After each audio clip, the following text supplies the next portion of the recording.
আসসালামু আলাইকুম। Web portal version 2 সংক্রান্ত ভিডিও টিউটোরিয়ালে আপনাকে স্বাগতম।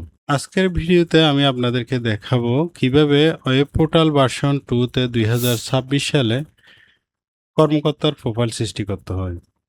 তার আগে বলে রাখি, আপনি যদি আমার চ্যানেলে নতুন হয়ে থাকেন তাহলে অবশ্যই আমার চ্যানেলটি সাবস্ক্রাইব করুন এবং এই ভিডিওর শেষ পর্যন্ত দেখে যদি আপনার ভালো লেগে থাকে তাহলে অবশ্যই লাইক বাটনে ক্লিক করবেন।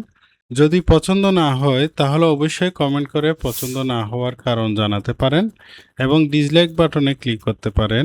যদি আপনি আমার ভুলগুলো ধরিয়ে দেন তাহলে আমি সামনে এই ভুলগুলো সংশোধন করে আপনাদের জন্য ভালো ভালো ভিডিও নিয়ে আসতে পারবো।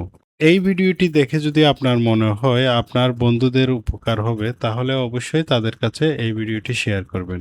তো চলে যাচ্ছি আমার মূল ভিডিওতে।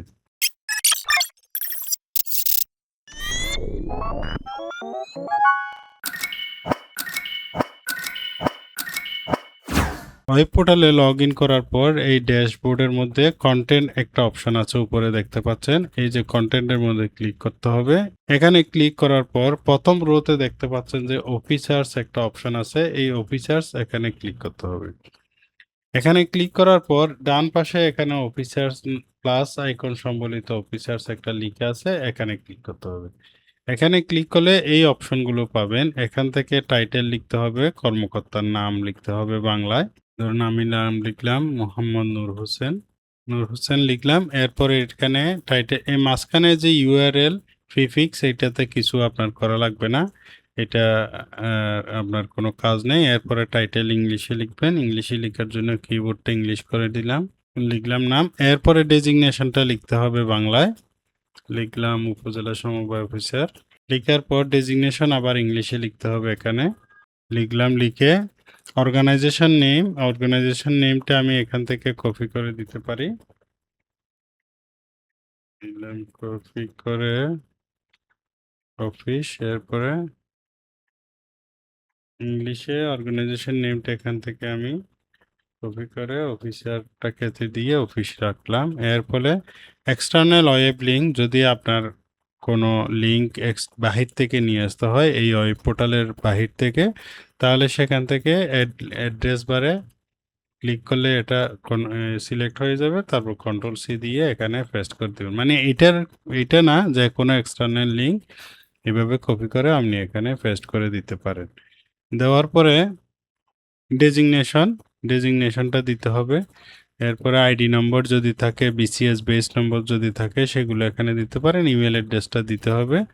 ধরুন আমার ইমেল অ্যাড্রেস এটা দিলাম। তারপরে মোবাইল নম্বর দিতে হবে এখানে, ফ্যাক্স নম্বর, ফোন, অফিসের ফোন, এগুলো হোম যদি থাকে তাহলে অবশ্যই দিবেন, না থাকলে শুধু অন্তত পক্ষে মোবাইল নম্বরটা দিলে চলবে।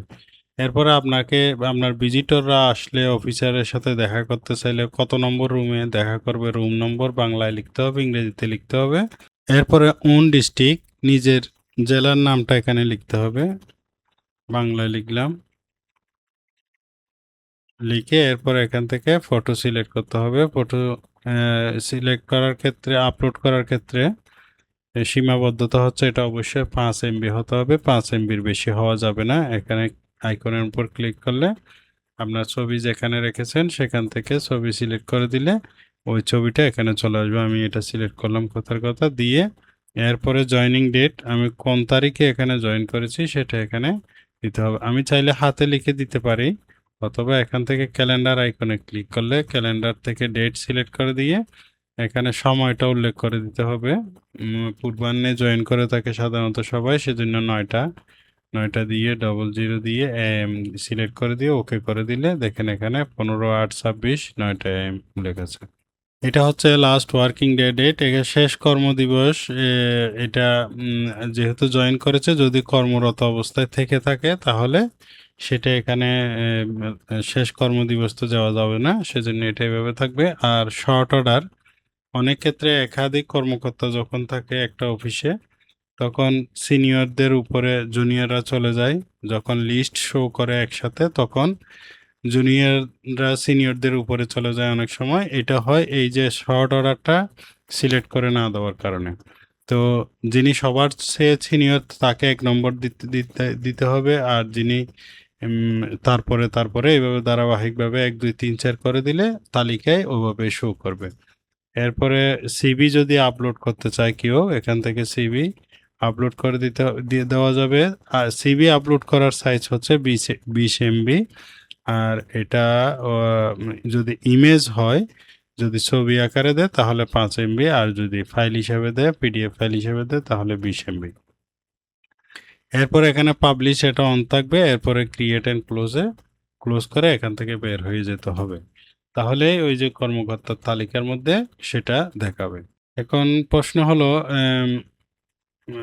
আপনি কর্মকর্তার প্রোফাইল সৃষ্টি করেছেন। কর্মকর্তার প্রোফাইল সৃষ্টি করলেও যদি লিঙ্কটা ঠিকভাবে লিঙ্ক করে না দেন তাহলে কর্মকর্তা সঠিকভাবে প্রদর্শন করবে না। যদি আমার পোর্টালে যাই তাহলে দেখেন এখানে আমাদের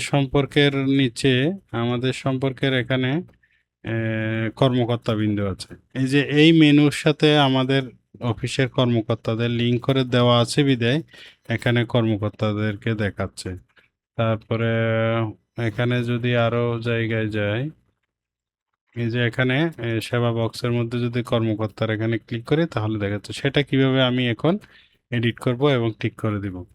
তো সেজন্য আমাকে যেতে হবে এই যে কন্টেন্ট এরিয়ার মধ্যে গিয়ে আমাকে এই যে বাম পাশে মেনুতে যেতে হবে। মেনুতে গিয়ে আমাদের সম্পর্কের মধ্যে কর্মকর্তা কর্মচারী এখানে হচ্ছে কর্মকর্তাদের দেখাচ্ছে ক্লিক করলে। তো এই জন্য এখানে এই যে একটা হচ্ছে প্লাস আইকন, এটা না, এই যে এডিট অপশন একটা আছে, এখানে ক্লিক করে আপনাকে এই যে এখানে এডিট করে দিতে হবে। এডিট করে দেওয়ার জন্য এখানে কোনো কাজ করা লাগবে না, লিঙ্ক পাথ এখানে সিলেক্ট করে দিতে হবে। লিঙ্ক পাথের মধ্যে এই যে প্লাস একটা আইকন আছে ডান পাশে, এখানে যখন আমি ক্লিক করলাম, ক্লিক করার পর আমার এই বিষয়গুলো কোথায় আছে, এই বিষয়গুলো আছে আমার কর্মকর্তার ইয়েতে। তাহলে আমাকে এখানে কর্মকর্তা অফিসার কোথায় আছে আমাকে দেখতে হবে। এই যে অফিসার, এই দ্বিতীয় পৃষ্ঠায় আমি অফিসার পেলাম।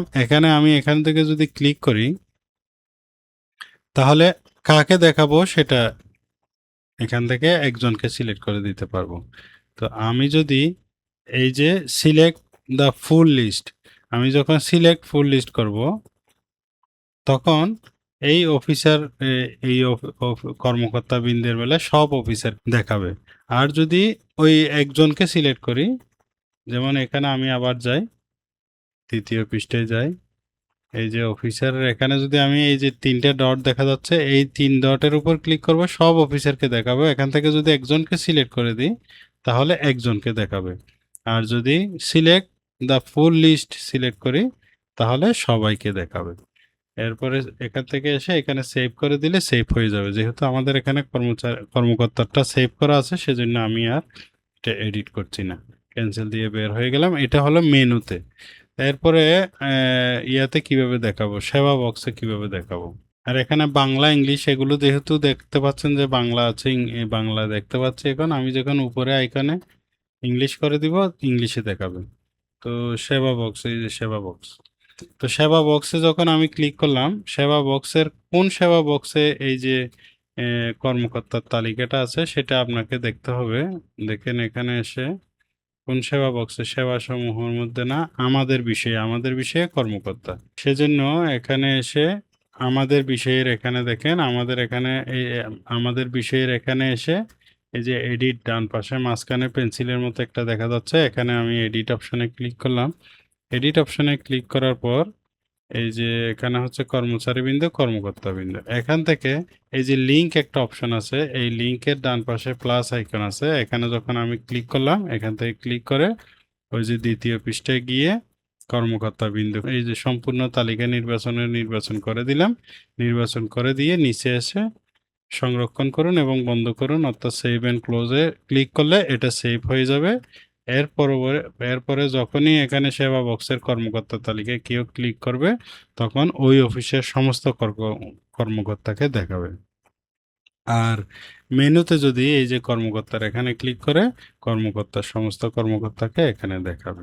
এইভাবে আমরা ওই পোর্টালে কর্মকর্তার প্রোফাইল সৃষ্টি করতে পারি এবং সেবা বক্স এবং মেনুতে লিঙ্ক করে দিতে পারি। তাহলে যখন একজন কর্মকর্তাকে প্রদর্শন করতে চাইবো তখন একজন কর্মকর্তা সিলেক্ট করব, আর যখন সকল কর্মকর্তাকে প্রদর্শন করতে চাইবো যে লিঙ্কে, তখন ওই যে সকল লিস্টের সব সিলেক্ট করে দিয়ে সেভ করে দিব, তাহলে সেভ হয়ে যাবে। ধন্যবাদ এ পর্যন্ত দেখার জন্য। যদি ভিডিওটি ভালো লেগে থাকে তাহলে অবশ্যই আপনার পরিচিত জনদের কাছে শেয়ার করবেন।